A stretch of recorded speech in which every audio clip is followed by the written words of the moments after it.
introduce our panel, and for the best view, if you put it in speaker view, I think that's the best way to view this. And again, if you turn off your camera and you would stay muted during the presentation, I think that will give you the best viewing, best viewing options.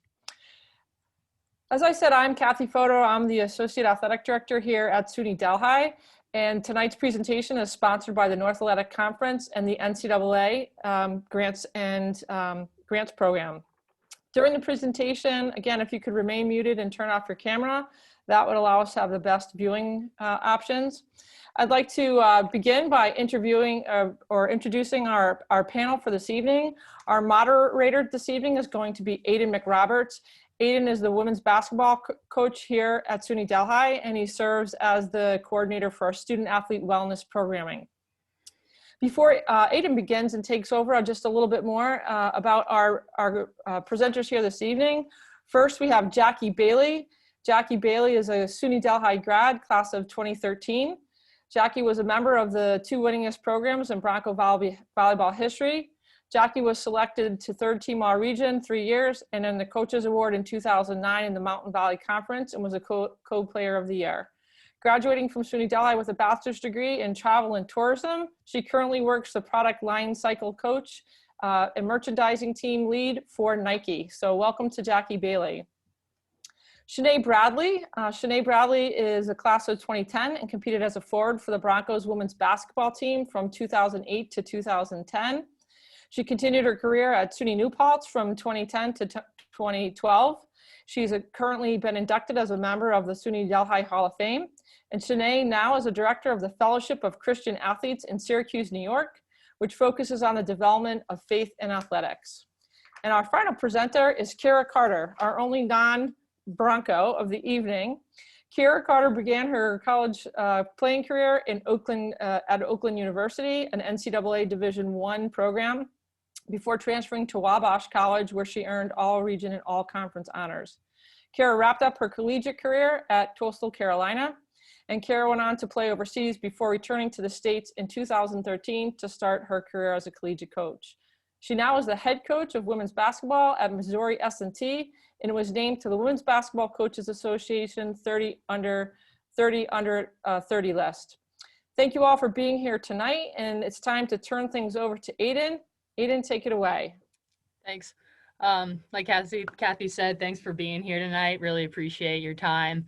I know she just went over what you guys are doing currently, but can you guys go into a little bit more detail about what specifically you like about your job? Kyra, we'll start with you, then Shanay and Jackie, just how my screen's set up. Hello, everyone. I'm Kyra, obviously. So I've just completed my first year as a head women's basketball coach at Missouri S&T. We're D2 university. So it's been new for me to be the head coach, so that's pretty cool with like the flexibility of it. But my favorite aspect of the job is just working with our student athletes on a day in and day out basis. The whole reason for why I coach is to hopefully make a positive impact on our student athletes. So just getting to interact with them every day, whether it's, obviously practice and basketball stuff, but obviously like kind of guiding them with homework or boyfriend-girlfriend problems, things like that. Just being a resource for them, it's pretty cool. So. Love that. Awesome. How about you, Shanay? I love my job. No, I currently work as the director, as was mentioned, and I'm tasked with building teams, raising financial support, planning events, and providing opportunities for the coaches and student athletes in the community, high schools and middle schools more specifically. The favorite part of my job is seeing the growth in the young people as well as the coaches, because we really believe that who coaches the coaches, who helps the coaches. When you're at the head coaching position, everybody think you've arrived. And I love when we come in and we just come alongside them and support them in areas that they didn't think that they need, but also to fill in the gap so that they don't have to focus on so much of the development of the young kids and even themselves and their families. So that's my favorite part, is watching them grow spiritually, mentally, physically, all at one time, interactions.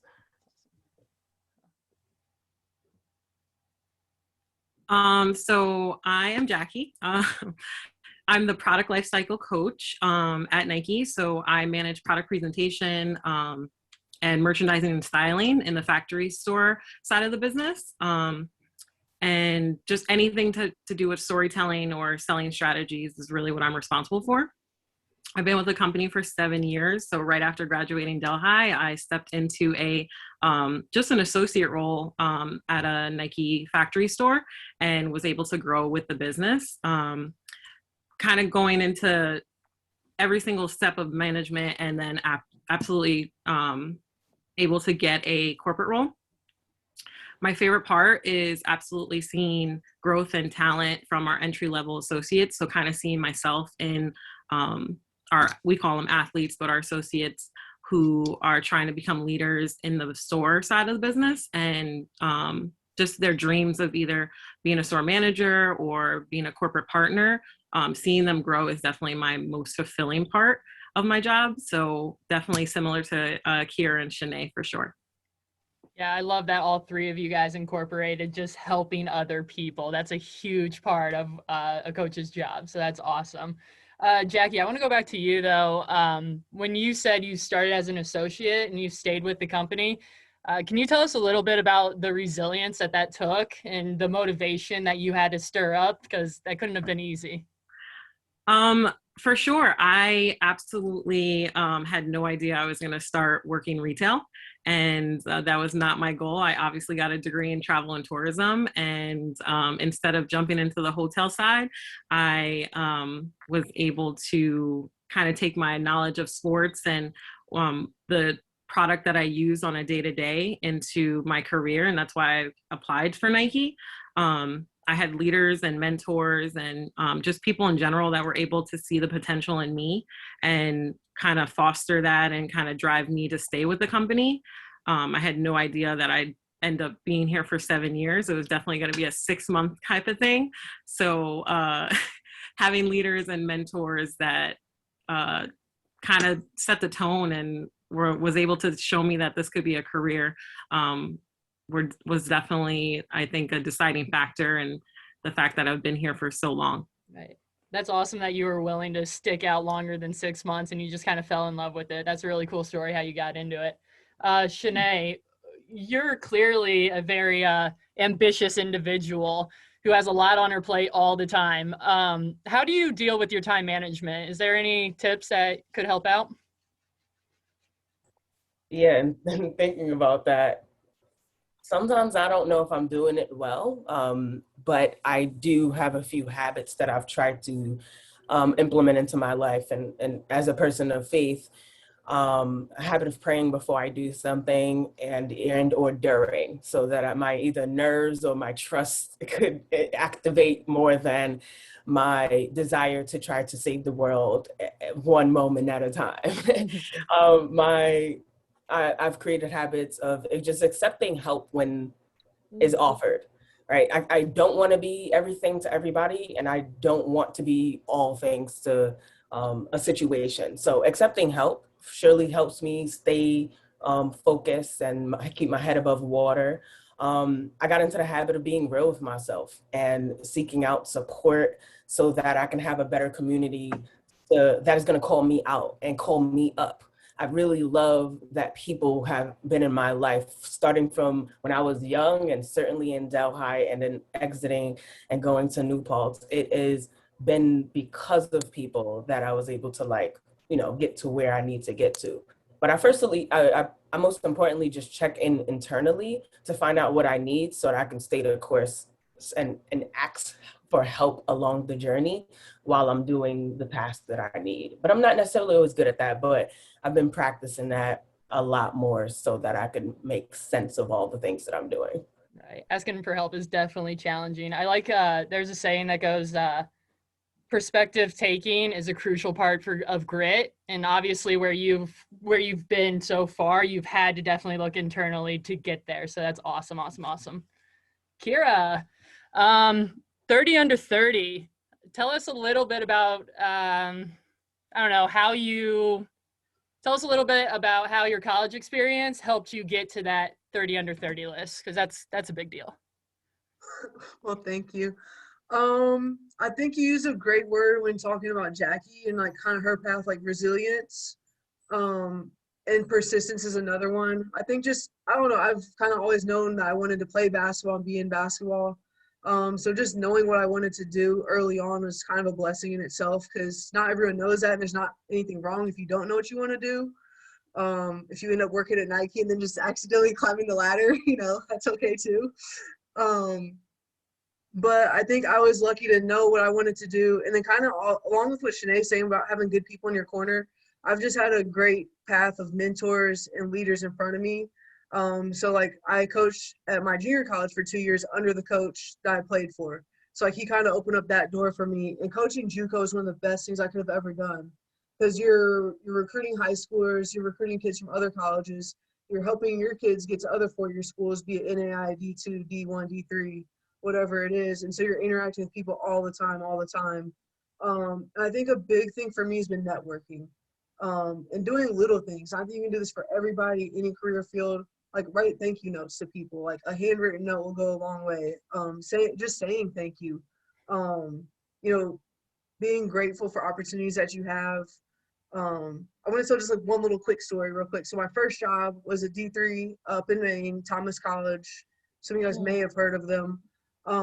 It paid as an assistant coach $3,000 for the season, but it was a foot in the door for me. And so I took a 9 p.m. to 5 a.m. job to pay for the job I wanted to do at a factory, which I was so overqualified for, but it didn't matter because it was going to help finance my actual dream. And that was hard. I was tired every single day, and it was long days. And I was working on my master's degree online, and I didn't pay for internet in my apartment because I couldn't afford it. So I'd stay after practice, do my homework real quick, and then I'd go to my job to pay for my job that I want to do. And so I think just be willing to take risks, stay with it, and like follow your heart. Because if you're following your passion, that stuff isn't as hard. So I think those things have definitely played a role in it. And there's probably a lot of other things too, but I think those are probably some of the main things is, being resilient, follow your heart, and then surrounding yourself with good people. So going back to the question I asked Shanay, clearly busy with everything going on. What was your way of dealing with time management? I don't know that I had a choice. And I think that's one of the questions we're going to talk later, kind of real world things of being a student athlete that translates to your real world setting. Like you guys as student athletes, you guys have a lot on your plate. And so it's like the only time I had to do my homework was after our team's practice and before I went into my job. So I just did it. Mm-hmm. So I think kind of seeing the big picture of what my day entailed and then kind of like making a list. I'm a big to-do list person and a big agenda book person. And again, I'm not perfect at it either. I'm just flying by the seat of my pants half the time. But if I can put stuff down on paper and then cross it off, it's really satisfying to cross something off. So even if I forgot to write something down, I'll write it down and then cross it off just so I can visually like see that I've accomplished the goal. And see, just so I can visually see progress as well. So big at putting things down on paper, using an agenda book to like help stay organized. Nice. Can I add to that? I remember one time I literally wrote on my to-do list to write a to-do list. Like that's how serious That's so I was real. about getting it done. Awesome. Yes, I feel that. I like your guys' time management skills. Good job. So Jackie had no idea what she wanted to do. Kyra had a really good idea. Shanay, did you know you wanted to get into the FCA? Not at all. I wanted to be a coach before I even knew I wanted to be a coach, and I've always wanted to be a coach, and so I did do that. And then, like Kyra, went D3 coaching at Potsdam, then went back home to my alma mater where they worked me to death. I had 3 jobs and did, and like you said, hustling for what you wanted and doing that. And then in the midst of that, finding FCA or FCA finding me and realizing that most of what I was doing while coaching is what I'm doing in the FCA. Coaching to the heart, coaching to the coach, and being real and straightforward with the people that's in my space. And so I realized, wow, I can do the same thing and I can coach in a different way because I'll always be a coach. There's nothing there's no one that I'm not looking to help get from A to B, and then encourage them to get to C if they would so desire to. So I'll always be it, and I'll always do it. And I still do camps. I still watch the athletes. I was about to call them mine. I still do the things that I was doing. I just do it on a larger scale and have not on a larger scale, but many different locations more than just a focused team. So yeah, I've always wanted to be a coach, and that's why I went to SUNY Delhi, and I changed my major 4 times in one semester. But the point is that I stuck with something, and I knew that I wanted to do it. Thank God for my beautiful, wonderful teachers at Delhi to help me. So all of you talked about like hustle and grit as you guys were starting your career. This is a question for all 3 of you. Being women of color, did you guys find anything specific, like challenges, barriers that you guys had to overcome? Jackie, we'll start with you. I am biracial, so I feel like my experience is a little bit different. But I realized recently that one of my struggles was just being confident of who I am, who I identify with, and just trying to be my authentic self in a room full of people who may not look like me, who may look like me, who share something similar, who don't, who are different.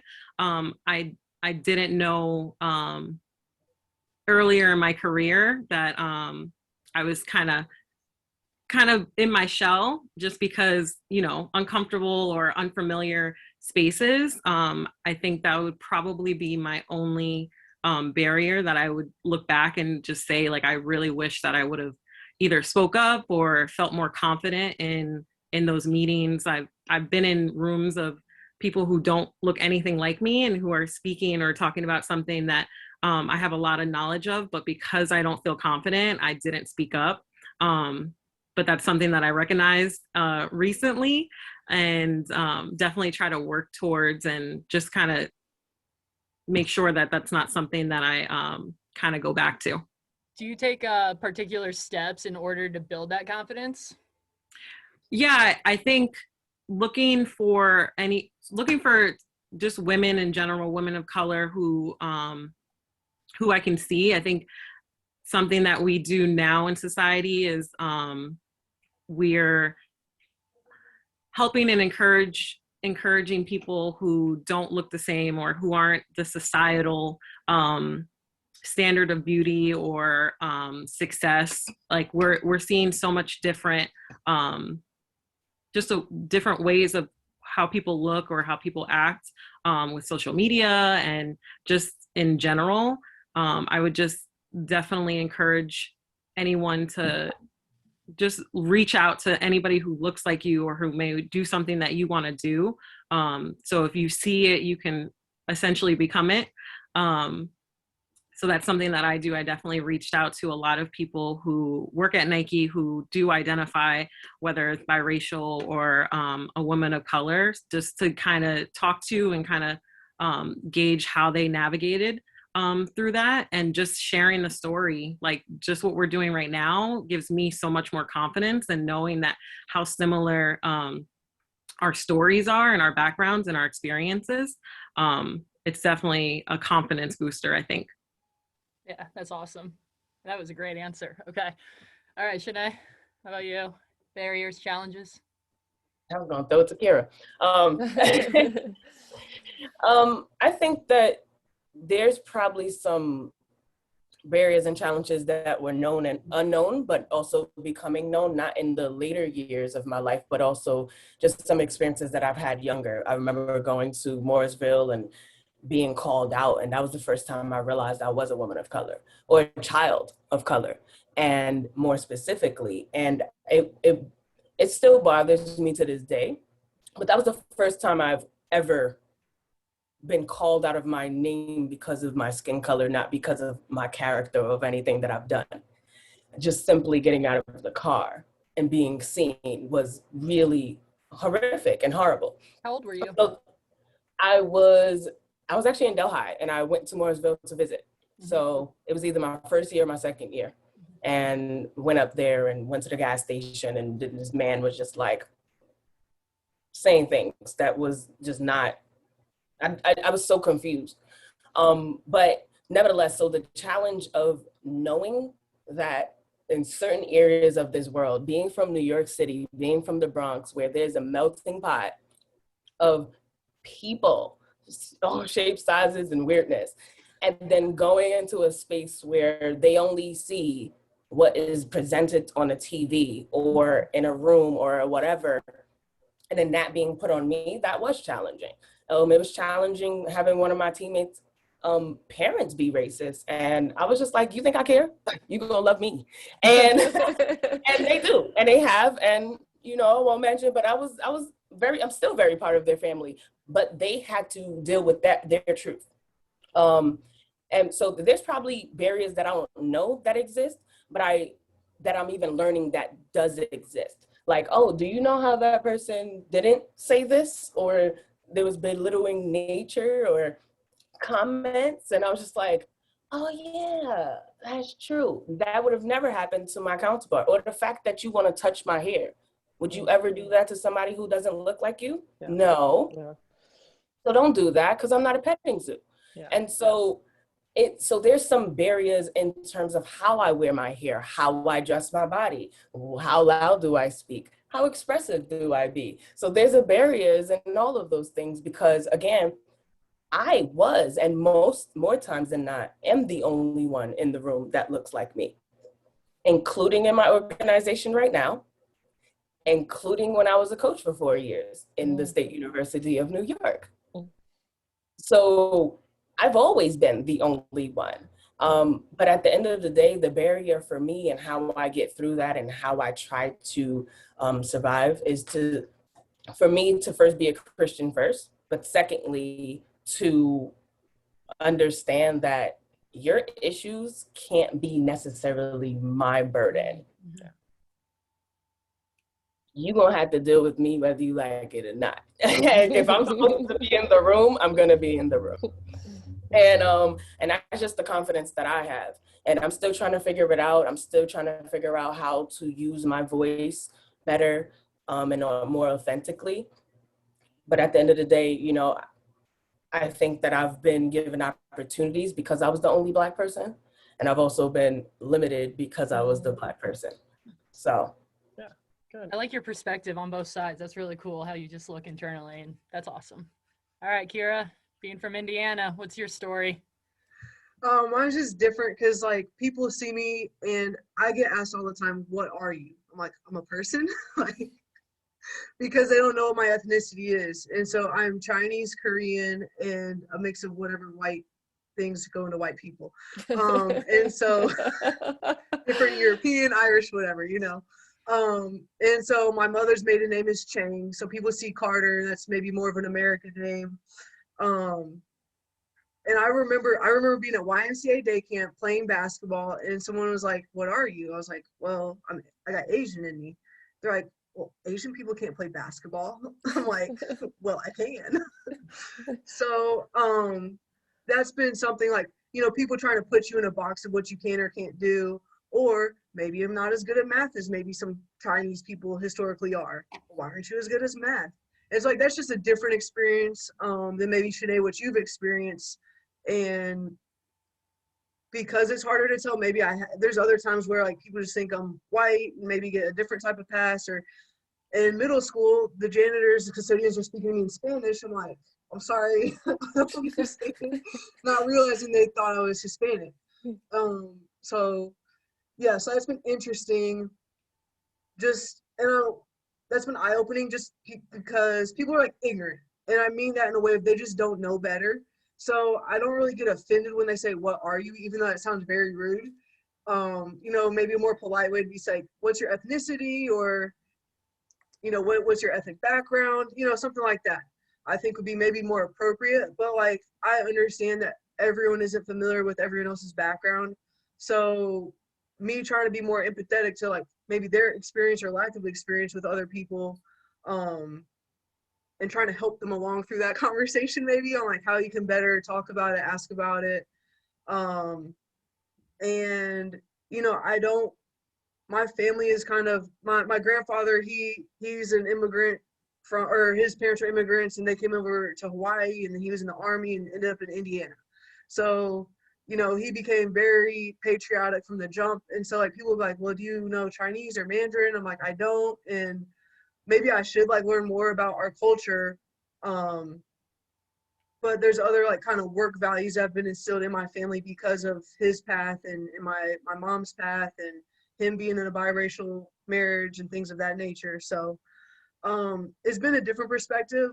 And to the other side of the coin that Shanay was kind of mentioning is, I think at the time that I've been brought up, like that our ancestors, or my ancestors anyways, have kind of like paved that way a little bit, where now I'm getting opportunities because I have some diversity in me, because I'm a woman, because I have Chinese and Korean in me.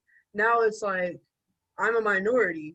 You can hire me, like, and so I think like a little side message on that to any of you guys is figure out what it is about you that makes you different. Even if you're a white female, or even if you're a white male, what is it in your background that makes you different than other people?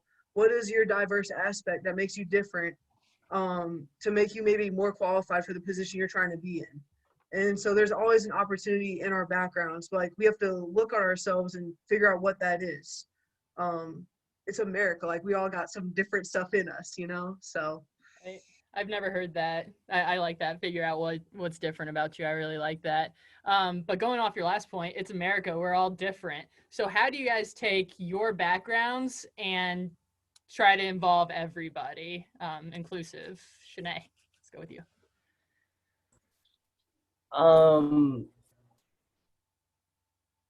For me, especially in the field and space that I work in, right? Not everybody has the same faith background.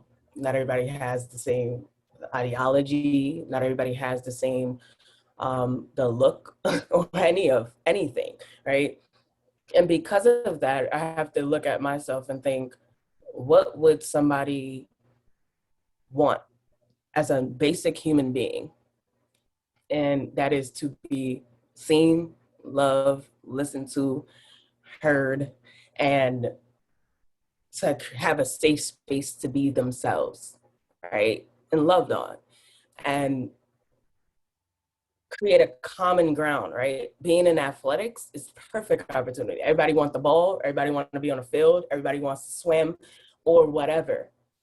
Common goal, right? But when you have that power to bring people together, regardless of whatever the situation is, then I think it's important as leaders, as people in the circle, to call more out of either the leader or you being the leader and allowing people's stories to be heard.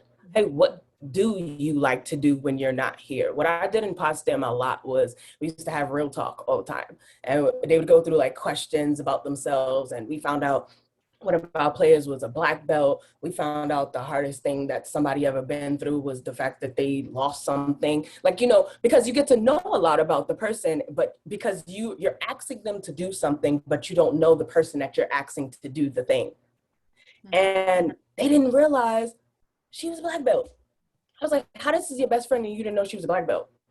I'm confused. Yeah. And that's because either we didn't create the space, they didn't create the space as young people to speak about life, to speak about their life outside of the ball, outside of the whatever. And so I think it's important for us to, be real with what is and what isn't in this perfect world this imperfect world. Hear people's story, ask them questions and not assume, just like Kyra was saying, like, what are you? You want to figure out what I am so that you can box me.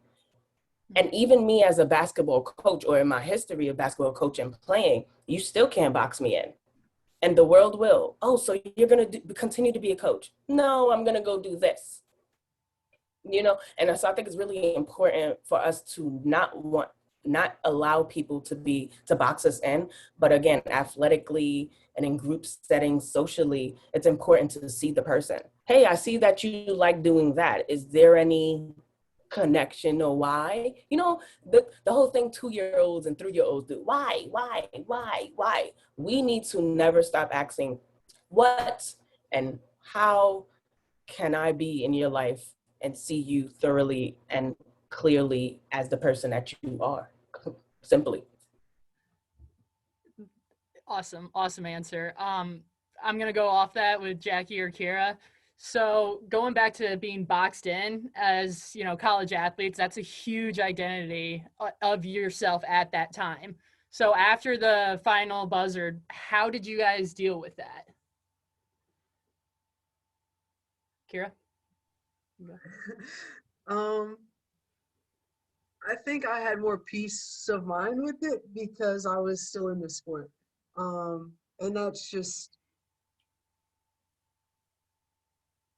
that's kind of like, it's almost a cop-out because I knew I could just do that. But I have had to have conversations with myself, even now, like, what makes me happy? What makes me tick?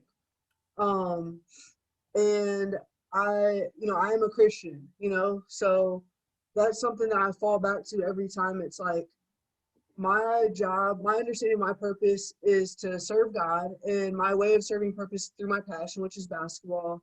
And the overall purpose of that for myself that I've understood through, my experience with kind of growing in God is that I need to make a positive impact on people. And so that's kind of my goal.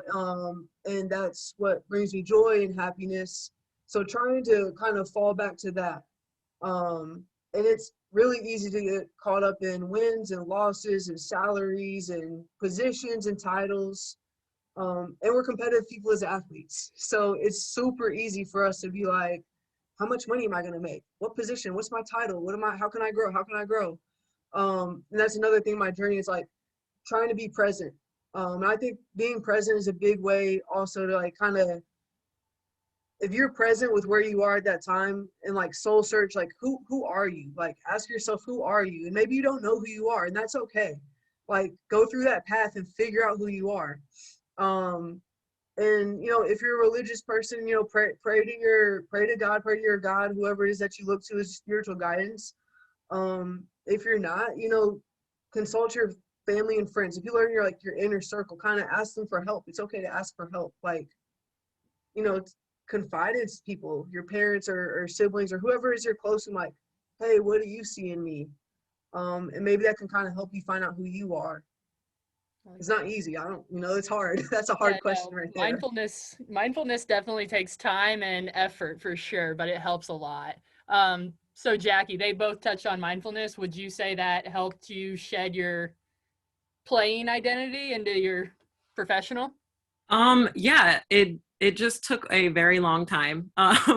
So definitely in the beginning of my career, I was very focused on what success was for me, and what it looked like. And I kind of had the mindset of like, okay, have the corporate job, work for a Fortune 500 company. And like, that's what success looked like to my friends, my family, my neighbors. Like, oh, Jackie, you work for Nike. Oh my God, this, that, and the third. But you have to look in like within yourself and what gets you up in the morning, what makes you want to go to work, what makes you happy while you're at work are all things that you have to look within, because you doing what other people perceive as success is not really going to fulfill you in any way. In my opinion, it could be different. I don't know, for Shanay or Kyra, but like Kyra said, like prestige in the title or how much money you make.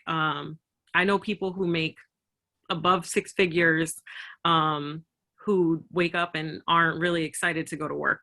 So if you're looking within and you're trying to figure out what you're passionate about and what your purpose is, then you're probably on the right track. If you're not, and you don't know what your mission is and you don't know what your purpose is, I would definitely suggest trying to identify that, because money and prestige and titles are only going to get you so far in what you deem as successful. Absolutely. Yeah. So let's talk about excited to go to work. So not everybody's excited to go to work. We all know that. How do you guys cope with that? It's the morning, it's raining, don't want to get out of bed. What do you do? I definitely found my circle of people at work. I think I've seen it somewhere, but when you have a best friend at work or you have people that you really enjoy to work with, it makes work so much more fun. And I know when like one of my friends or somebody I really get along with is going to be there, or a leader that I have is really supportive and is trying to get to know me for who I am and vice versa. Especially at like in a headquarters setting, it's very easy to have transactional relationships. So just identifying who's authentic with you and like who is your friend and trying to figure out like, is your friend going to be at work? Because when your friend is there or people that you enjoy being around, it makes a really big difference. Absolutely. Shanay? That's a good question. And unfortunately, I don't have friends here. So, but I actually work by myself a lot of the time. And I have a board and things of that nature. This office that I'm in is simply me. I went, got dressed to sit in my office by myself. And so what I will say is that because I work by myself at this present moment, my motor and my motivation has to be internal and external, right? And so for me, when I think about E.T. the hip hop preacher, which is, I love him, by the way. If you don't watch or listen to his stuff, he could get you out your bed if you, at any point. But it was one thing that I listened to one time, and he said, the reason why you can press on the snooze button or sleep in too long or not get up or whatever, it's because you're thinking about yourself, and it's because you're selfish. And not selfish in like, you know, a condemning way, but more or less like you are thinking about yourself, what you want and how you want to live out this life. And so, and I also I was afforded the opportunity to play in a wheelchair classic at home in New York City one time. And we got to play for the hospital, the men and women who were in the hospital. And we got to meet them. And they said, I wish that I could just get up and pee. I wish that I can play like you are. I just wish. So granted, I lie to you not. Anytime I say, man, I don't want to go get up and use the bathroom, I think about them. I think about the kids that I work with, the coaches that I work with. I think about my God-given purpose. I think about how I was made and that I can do it. I do my affirmations. I tell myself about the things that I want. So I am debt free and investing. And guess what? I can't be debt free and investing in my bed. True. And so you gonna get up or you gonna stay in this bed? You know, I think about the legacy that I want to live, and I think about what I'm showing my family and my nieces and nephews, and you know, and the generational curses that I'm trying to break, meaning the poverty mindset, the poverty in reality, the just where I've been and where, you know, what I want. And I'm not driven by, oh, if I get this house, then I'll arrive. No, I'm passing on something. And that, because I'm somebody's prayer, I'm somebody's investment today, sitting down. And so if I'm somebody's investment in time, then I surely could be that for somebody else. And so I think that is really important to understand that I have the pure freedom to do what I'm doing right now and the privilege to do what I'm doing right now. So if that don't get me up, I clearly am not in the right field or the right thing. And either one of those is okay. You just shift to where you would go, even if you were not being paid for it. awesome. You need your own podcast. All right, Kyra.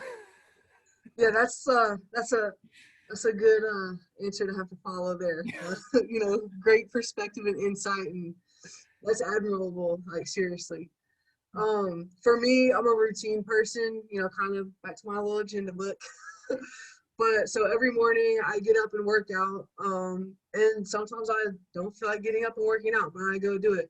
But by the time I'm like halfway through my workout, my brain just starts spinning, like about work and everything. And like I get excited about the tasks that are on my list, Excited to talk to certain recruits, excited to work with my players, excited to get my paperwork done because it's on my to-do list. Like, just I start thinking about all the things to do, and I enjoy those things. I even enjoy the paperwork because it's a change up sometimes. I love coaching. I love all the seasons and all the aspects of it. I like the off season. I like the in season. I like the postseason. Like, some people are like, oh, I just can't wait for the season again. I'm like, no, I kind of like all parts of it because they offer different opportunities. But so my routine definitely gets me going. Like, every once in a while, like if I'm just exhausted, I might just sleep in until it's time to go to work and get my workout in later, but that's very rare. Like, I like to get up at 6:30, be at the gym between 6:45, 7, get home, clean up, go back into the office, be in the office between 8:30 and 9. And then I kind of feel good. And by that time, my day's just kind of going. And during that morning time, like, I'm by myself. I live by myself right now. It's kind of like reflective time. I get excited about the tasks I have going on.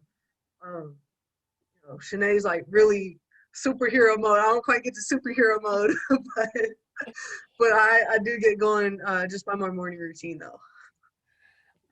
Yeah, no, that's good. You're close to a superhero, so keep fighting. So we've talked about time management, routines, habits, mindfulness a lot. Before I open the floor to other people, what would be one advice that you would want them to take away, the people listening?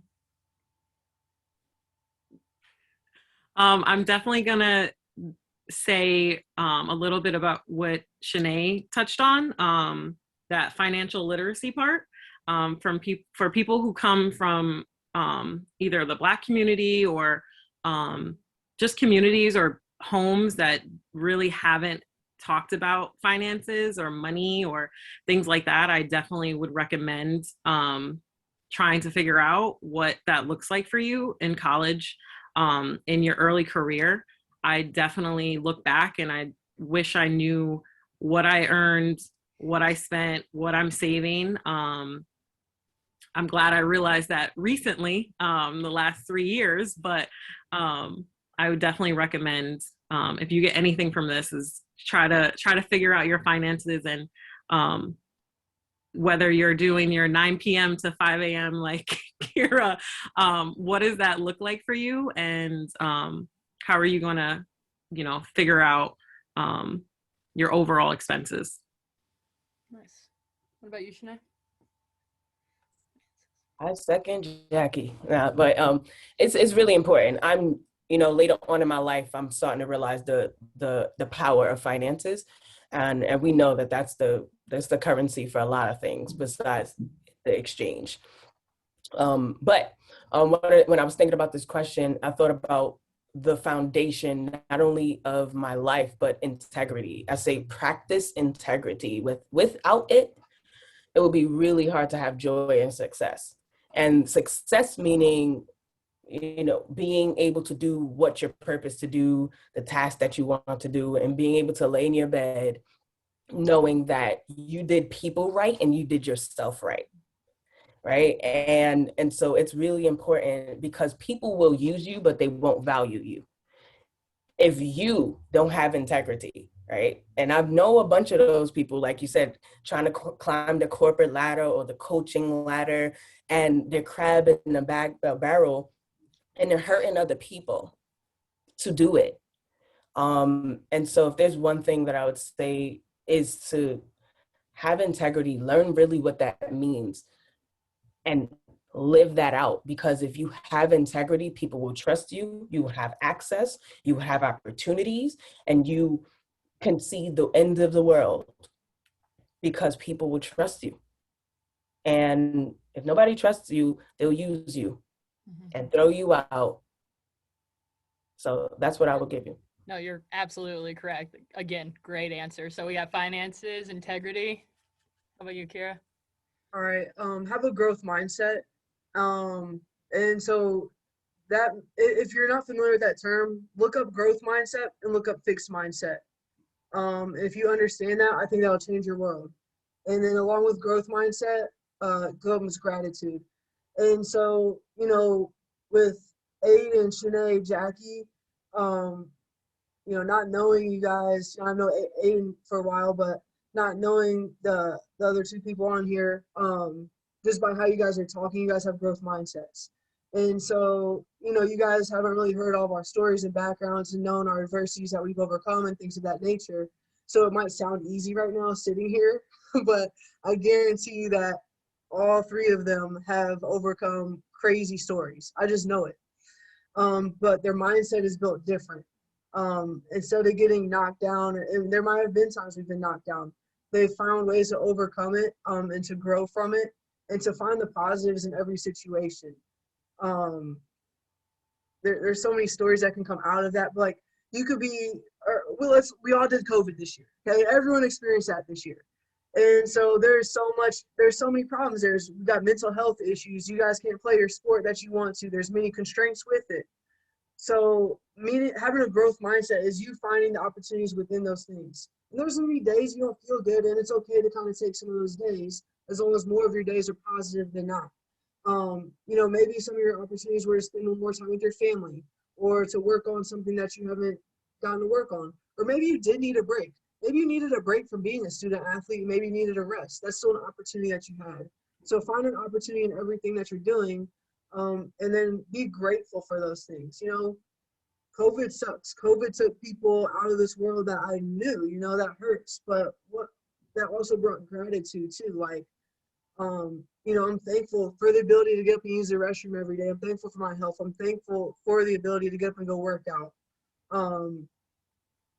Just if you're having a bad day, before you go to bed, try to think of 5 things that were good during that day. No matter how small, it matters. Like, be thankful that maybe you had a meal that tasted good. There's people in this world that didn't get to eat a meal at all today. So having a growth mindset and being grateful for whatever small things that you can think of to be grateful for. Yeah, I like that growth mindset. What I do for every bad thing, you think of 3 positive good things, and that just kind of balances out. And then 5 minutes, 5 months, hour, year, Okay, for the floor, do you guys have any questions? So we have a question from Lou Reyes, who is watching tonight. And his question is for Shanay and Jackie. Lou says, I feel blessed because I had the opportunity to see Shanay and Jackie grow during their time at our college. What triggers were important for you to turn that corner so that I may help others achieve it as well? I would definitely say, I feel like building relationships, wherever you are. So at Delhi, I was really, really grateful for the opportunity to build a relationship with my coach, with my teammates, but also like the faculty and everybody who was there, just kind of getting different perspectives on like how to navigate my college years. So I would definitely say encourage building relationships, encourage networking, encourage authentic just conversations with people who you wouldn't normally. I think I have a wide age range of friends, or people that I call friends. I have me being almost 30, I have friends who are 60 and really friends. Like I've had leaders who are younger than me or older than me from different types of backgrounds. And then just building authentic relationship with them have helped me so much. Just being able to kind of have just tough conversations with different perspectives with. So I would definitely encourage student athletes or anybody you're working with to build authentic relationships with people who they may not think are their type of people or in their age range or look like them. I would definitely encourage that. Yeah, you clarified a little bit, like what is it? What factors led you to making positive changes for success? I think every opportunity that was given to me, I tried to take. And it was Delhi that didn't kick me out when I was on that track, right? It was the opportunity that people saw in me that made it possible for me to sit in this seat and say that, to make those successful turns. right? And success meaning doing what's right and what's helpful and beneficial for my future. And I remember, again, I got there the first semester and I got into a situation and I was suspended and on probation and had to go to anger management and all those good stuff that I'm grateful for, because it really changed the trajectory of my life, because I realized that I had way much more to lose than to allow my emotions to get ahead of me. Literally everybody that I had an altercation with or a thought with, they didn't pay none of my bills. None of them. So I worked 3 jobs on the Delhi campus, went to school and played ball, did the same thing when I went to New Paltz. Nobody was supporting me and providing for me. So when I was about to lose everything, and I thank God for the punishment that came with my actions, that's what I was like, oh, okay, I can't be acting like I want to or how I feel. And so that helped me a lot. Everybody who gave me an opportunity, working in the athletic department, being working in the food places and being a tour guide when we got recruits and, really being able to work out my giftings and my ability to lead and speak and do all of those things, that and then getting a job in the summer because Coach Sans connected me with her aunt. And I was a behavioral therapist for one summer. I was a skills trainers for juvenile delinquents. And so it's just like how my story actually added up, allowed me to be successful. Every time somebody says, Shanay, I see something in you, I said, no, but I did it. I said, no, but I did it. My coach from New Paltz, he was like, Shanay, you should be a leader, a manager of the gym, again, because I had 3 jobs all the time and still do. And he was like, oh, you should be a leader. And I was like, no. And he was like, yeah. So I had to interview with 5 people, anxiety attack, but I did it because he was never, and the people from Delhi and everybody before and after, for some reason, I saw something in them that I trusted that they had the best interest in me. And so what turned me was the constant people being there for me, them seeing my struggle and seeing my hustle and still loving me. Mr. Moke, Coach Moke, and everybody else. And so somebody said about networking. Networking is everything. Networking means that you are connecting with people, like Jackie said, that look like you and act like you, or going where you're going and want to go. And you're saying, hey, I want to connect myself with you. Whether it's to be in the same line or to be where I want to go, where you're at. And then you certainly have to remember to always have somebody who you're bringing with you. And then did it help to get in a seat? Not my position, but I think it helps a lot to stay in my seat, because there's one thing getting there, but it's another thing staying there. Yeah. What's your take on networking, Kyra? For my field, it's super, super important. It did help me get my job too, because I was an assistant coach here 4 years ago. And so I think, Shanay talking about integrity, like having integrity and just being you all the time. You can't, I guess you can try to manipulate your relationships, but just be a good person all the time and treat everybody well, because first off, it's the right thing to do. Second, you don't know how everything's going to come back around. And I did not know this until this year, but when I was here before, I was in my 3rd or 4th year of coaching, still relatively new to the job, new to coaching and still learning a ton, but I must have done enough things right that people were like, oh, Kyra carried herself really well. And, she was mature and did all the, they saw the ability to be a head coach, even at that time. And even when I wasn't as polished, I'm still not well polished, but I'm still growing. But they saw that in me enough to want to bring me back and reach out to me when the job was open and things like that. And then in my job now, just for recruiting, so our school is science and technology. We're known for engineering, really strong in sciences. We do have some other degree programs, but it can be a recruiting challenge in that way. And so one of the things I had to do like right away when I got back here was get out and talk to our AU coaches, talk to our high school coaches in the area. And so even just being here since August, now like coaches will reach out to me, like Missouri Phenom, that's like the EYBL team for our state program here. They'll reach out to me and say like, hey, I've got this 4.0 high academic kid. She wants to do pre-med. Would you mind evaluating her? So I'm gonna go watch her play in St. Louis this weekend, and she might be above the level of play, but because her academics are so important, we might be able to get a steal on that one. Or like, there's not a lot of female engineers out there. And so if coaches reach out to me and say like, hey, I got this kid who's interested in engineering, like I feel an obligation to go evaluate that kid because we have this unique opportunity to play basketball and engineering here.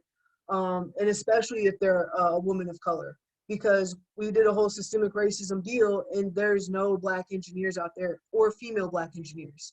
So if I have the opportunity to kind of like help facilitate that, then like I'm all on board with that. And I'm not saying that's the only people we recruit, but like if coaches reach out with, you know, a student that is interested in engineering, it's like, I'm going to go check them out. So it's like by developing these relationships and having these conversations, and sometimes it's annoying, but, you know, try to have an open mind about them. It can be super helpful. And even just like in this scenario, like, I think this is an opportunity for me to learn from all of you guys here, from Aiden, Shanay, Jackie, and because Aiden and I have had previous relationships and interactions, we have that network, and here we all are together. So it's like, it's just, there's opportunities professionally, and just in life to grow as a person from being sincere and having good integrity. Yeah, I agree. I mean, I'm learning a lot from you guys, and this is awesome. So I'm going to wrap it up with one more question from David.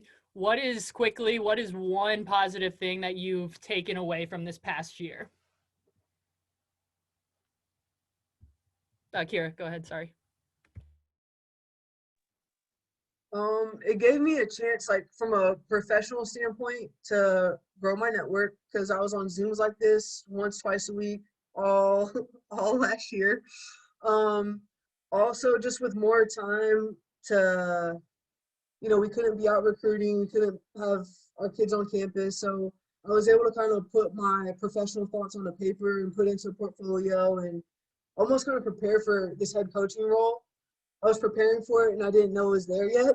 And so it just, that timing, man, it came up. So, you know, I'd always talked about like, oh, I'm going to put my outline of how I would run a program down on paper. And I finally did it.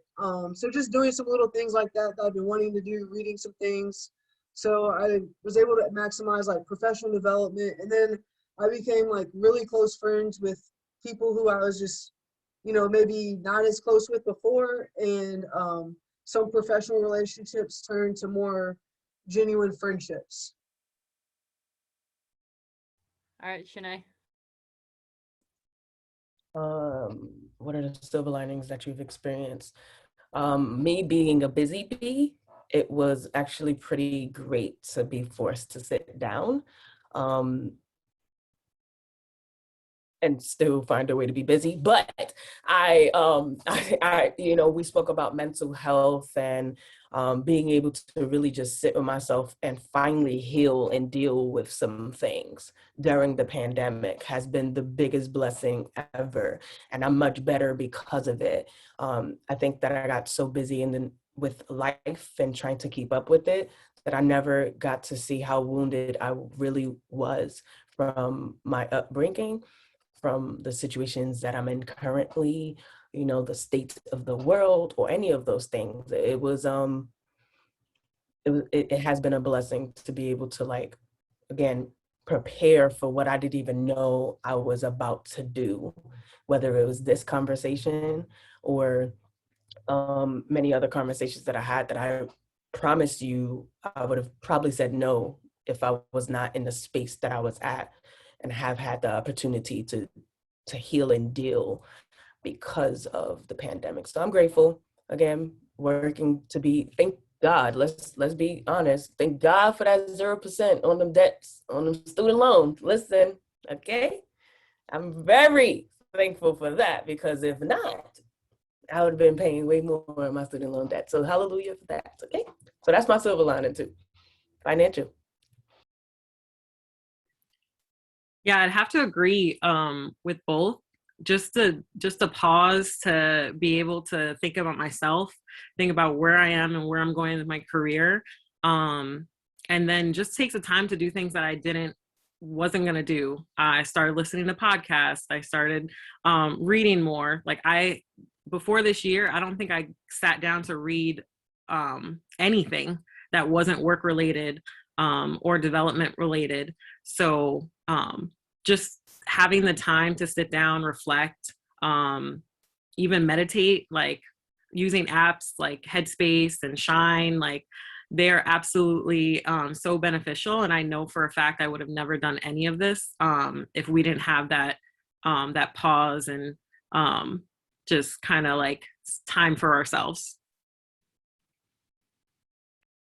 Awesome. Yeah, mindfulness is huge, and I love Headspace, my favorite app for sure. So I just wanted to thank you guys on behalf of everybody. Thank you for being vulnerable and real. Your stories, I know I connected with them, so hopefully everybody else did. Thank you guys for coming, and Shanay, Kyra, Jackie, if you guys could stay on for a second, that'd be great. Bye guys, thank you.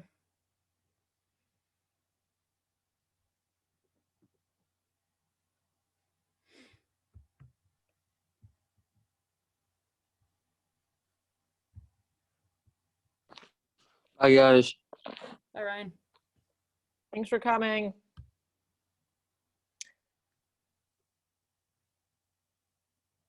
Bracky, get out of here. I thought Bracky would show himself. Bracky, come on, we want to see you. Oh, he left, but it's a great day to be a Bronco. It always is. So Aiden was so nervous about doing this. Aiden, you were awesome. I have to just say, you kept it going. You made it a conversation. It was so enjoyable. Just like having dinner, right? I know. Yeah, I've had like you did a great 8,000. job. I did 8,000 Zooms this year, and this is one of my favorite. And to all the three of you, you were amazing. I think Aiden and I had a vision of what we wanted this to be, but in my mind, it far exceeded what we wanted to do. And I'm just really, really grateful. So thank you so much. Aiden, anything else? Yeah, no, same. Thank you guys. You were awesome. I feel like I've met my tribe through you three. So fantastic. Shanay, I'm serious about the podcast. You really should do it because I was fascinated every single word. Like Kyra said, you're a superhero basically. So. Oh my goodness. I definitely agree. There you go. 2 supporters already. I think Kathy. I'm subscribing. Oh my God. There you got 3, you got 4 subscribers. Let's go. Well, Shanay I had met before when we did the Hall of Fame. So I'm like, okay, we need to get Shanay back. And Jackie Bailey, I've heard your name like every other day from Bo Bracky. And Kyra, you're just, Aiden was just selling you so strong. I'm like, wow, this is really a great group. So no, Kyra, I don't know how you popped into my head, but I'm like, this person would be awesome for this panel. Let's go. Yeah, you all three really meshed really well and did a fantastic job. And this is the second presentation we've done like this. We had about 25 people on, I think, tonight at our highest. This is the worst week that we could have picked, but we really wanted to make sure that we did this. And it's the first time I've been on a Zoom and I haven't seen people just trailing off. So, and people must have been calling because people just kept adding on. They must have been calling their friends. So yeah, again, I hope that you'll sign up for return engagement to do something like this in the fall. But it's been great to have a non-Bronco and 2 former Broncos. It was a great mix. So yeah, if you guys are interested in these social series, hopefully Kathy's retiring this year for God knows what reason. So hopefully I can get 4 more, like 4 throughout the entire year. And if you guys are interested, I'd love to email you if you have time. Obviously, COVID's going to calm down and life gets back to real, but yeah. Yeah, definitely. Thank you so much for doing this. And yeah, you're welcome. Sorry, Jackie, go ahead. No, you're good. Go ahead. I'll say Aiden, you killed it. Like, yeah, it was fluid. I was like, okay, it was a normal conversation, right? Nice. Oh yeah, super normal. I did not, if Kathy didn't say anything, I would have never knew that you were even nervous. Oh no, I was freaking out. She was like, just like dinner, just like lunch, just have a conversation. I was like, I like to talk. I can do that. Every day for a week, it will be like lunch with your friends. So thank you for being like her friends at lunch. Cause you know, I'm like, wow, it's all up to them now. Yeah. It's funny because, again, Jackie and I were speaking previous to this, and we were like dying inside about possibly doing this.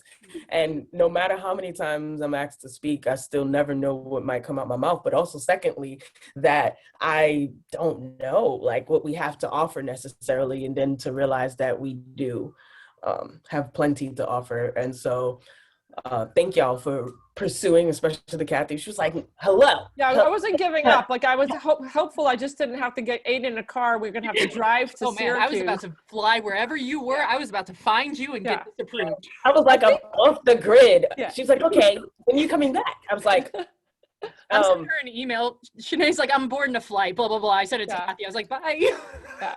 So I said, and then I say to Bo about Jackie, I'm like, does she like a real person? You talk about her, about how are we going to get a hold of her? And he goes, I don't think she knows what that email really means. So thank you for doing a little research, Jackie, with Bo and knowing that we weren't crazy. Yeah, thank you. Bo's like my hype man, like 100% number one fan, hype man. I can't thank him enough. But yeah, he texted me, hey, check your email, and I'm like, okay. He's sending me a GIF or like, you know, a funny something, and oh no, it's actually something serious. So I was like, okay. Thought it was a stupid forward or something. Yeah. So we do. Go ahead. It's super cool because again, with her, you know, like I said, Bo being, it's certain people in our life that when they ask us to do something, and when they consider us, that we'll move. You know, and that's why it's important, like we was talking about community and the people that we trust, because you know, again, if somebody wouldn't give you the opportunity, you would have never been able to grow in this conversation, you know. So I'm thankful for, you know, you even having this platform. Is it going to be posted anywhere of any sort? Oh yeah, it's still recording. Thanks. Yeah, we got to edit this part out then, dummy. Wait, after, what is it? When they have like the after party. Yeah, this is the